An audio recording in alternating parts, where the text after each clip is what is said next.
warahmatullahi wabarakatuh. Perkenalkan, nama saya Saifilan Nurharalizaras, kelas 4 akuntansi dengan NIM 12270321861. Ingin mempresentasikan materi tentang konsolidasi dengan akuisisi melebihi nilai tercatat ekuitas untuk memenuhi tugas akuntansi keuangan lanjutan 1. Baiklah, materi pertama yaitu konsolidasi pada periode setelah akuisisi.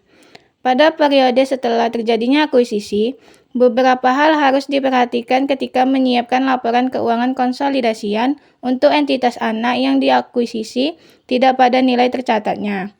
Karena pada pengakuisisian yang tidak dilakukan pada nilai tercatatnya menimbulkan diferensial yang perlu dialokasikan terhadap aset diperoleh atau liabilitas diambil alih atau bahkan goodwill. Sebagai ilustrasi, kita akan melanjutkan proses penyiapan laporan keuangan konsolidasian PT Nusantara dan entitas anak. Pada tabel 4.8 menunjukkan neraca saldo milik PT Nusantara dan PT Andalas per 31 Desember 2021 atau 2 tahun setelah terjadinya akuisisi. Berdasarkan informasi tersebut, PT Nusantara melaporkan laba neto sebesar 1 miliar serta membagikan dividen sebesar 400 juta. Sedangkan PT Andalas melaporkan laba neto sebesar 250 juta dan membagikan dividen sebesar 100 juta. Selain itu, diketahui informasi bahwa PT Nusantara telah melakukan uji penurunan nilai terhadap goodwill dan diperoleh hasil bahwa nilai goodwill harus diturunkan sebesar 25 juta. Atas informasi di atas, PT Nusantara akan mencatat 2 jurnal. Yang pertama, pengakuan penghasilan dari PT Andalas, yaitu investasi pada PT Andalas sebesar 250 juta di debit, dan bagian laba atas PT Andalas sebesar 250 juta di kredit. Jurnal kedua, penerimaan dividen dari PT Andalas, yaitu kas sebesar 100 juta di debit, dan investasi pada PT Andalas sebesar 100 juta di kredit. Tabel 4.9 menunjukkan perhitungan kepemilikan atas PT Andalas per 31 Desember 2021. Adapun jurnalnya, saham biasa sebesar 800 juta, saldo laba sebesar 550 juta, bagian laba atas PT Andalas sebesar 250 juta di debit, dividen diumumkan sebesar 100 juta, dan investasi pada PT Andalas sebesar 1 miliar 500 juta di kredit. Sama seperti periode sebelumnya, amortisasi diferensial di tahun 2021 hanya terkait dengan peralatan dan bangunan sebesar 5 juta. Dan untuk mengakui penurunan nilai goodwill sebesar 25 juta.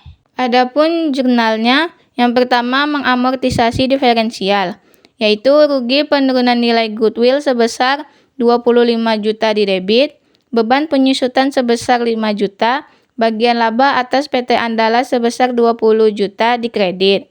Jurnal kedua mengalokasikan diferensial, tanah sebesar 210 juta, akumulasi penyusutan sebesar 10 juta, dan goodwill sebesar 75 juta di debit, bangunan dan peralatan sebesar 60 juta, dan investasi pada PT Andalas sebesar 235 juta di kredit. Setelah membuat jurnal, pada tabel 4.10 dapat terlihat kertas kerja konsolidasian PT Nusantara dan entitas anak untuk periode yang berakhir 31 Desember 2021. Materi kedua yaitu akuisisi dengan kepemilikan sebagian. Sebagai ilustrasi, PT Nusantara membeli 75% saham PT Andalas seharga 1 miliar 125 juta. Pada saat dilakukan akuisisi, diketahui pula bahwa nilai wajar dari kepentingan non-pengendali adalah 375 juta.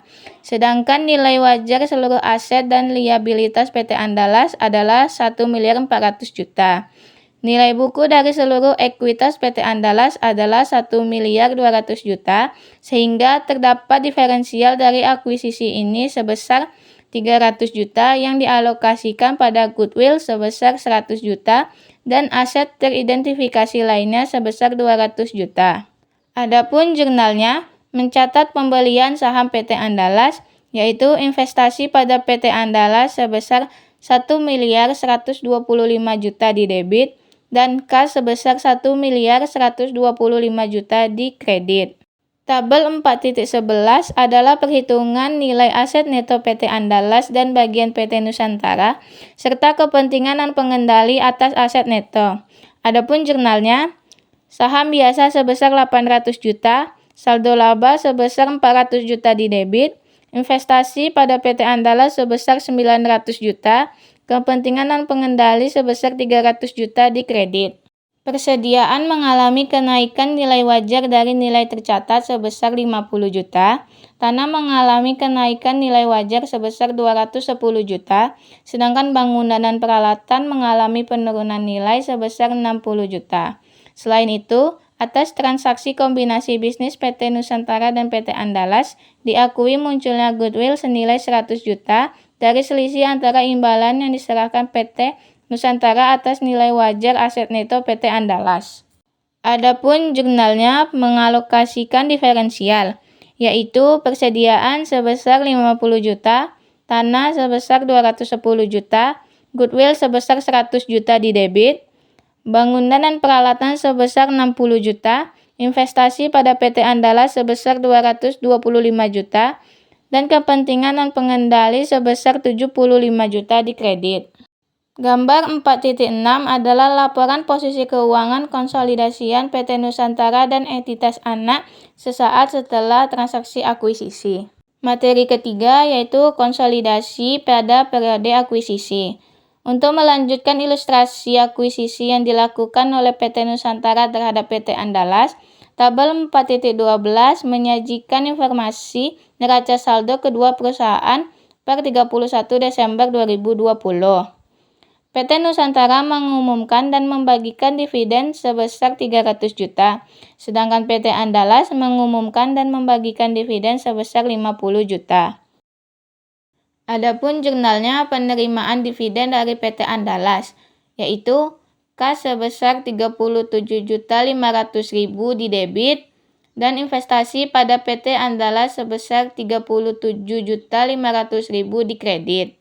Selama tahun berjalan, PT Andalas melaporkan perolehan laba neto sebesar 200 juta yang dapat dihitung dari menjumlahkan seluruh pendapatan lalu dikurangi seluruh beban yang dilaporkan. Adapun jurnalnya berdasarkan metode ekuitas, yaitu pengakuan bagian laba dari PT Andalas, yaitu investasi pada PT Andalas sebesar 150 juta di debit, dan bagian laba atas PT Andalas sebesar 150 juta di kredit. Selain itu, untuk mengakui penghapusan diferensial yang terjadi selama periode berjalan, maka PT Nusantara akan mencatat dua jurnal. Yang pertama, menyesuaikan diferensial terkait persediaan terjual. Yang kedua, menyesuaikan diferensial terkait bangunan dan peralatan. Tabel 4.13 menunjukkan perhitungan pengalokasikan kepemilikan atas PT Andalas sebagian 75% dikuasai oleh PT Nusantara sebagai perusahaan pengendali.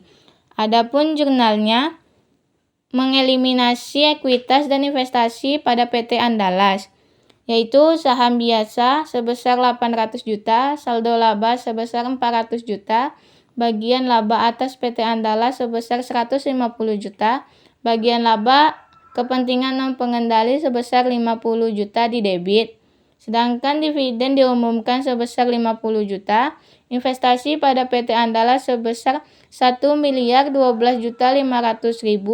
kepentingan non pengendali sebesar 337.500.000 di kredit. Berikut adalah skedul perhitungan saldo diferensial selama 2020.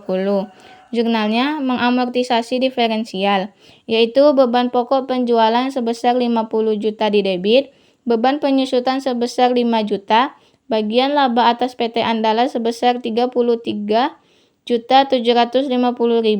bagian laba kepentingan dan pengendali sebesar 11.250.000 di kredit. Persediaan yang menyebabkan munculnya diferensial positif telah terjual seluruhnya di tahun 2020, sehingga diferensial terkait persediaan sejumlah 50 juta harus diamortisasi seluruhnya. Kemudian diferensial terkait dengan bangunan dan peralatan harus diamortisasi sejumlah 5 juta. Kepemilikan saham PT Andalas tidak seluruhnya oleh PT Nusantara. Oleh sebab itu, amortisasi diferensial tidak hanya berpengaruh pada bagian laba entitas induk, tetapi juga bagian laba untuk kepentingan non-pengendali.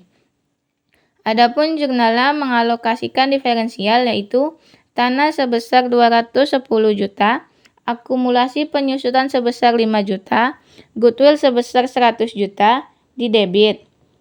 Bangunan dan peralatan sebesar 60 juta, investasi pada PT Andalas sebesar 191.250.000, kepentingan non-pengendali sebesar 63.750.000 di kredit.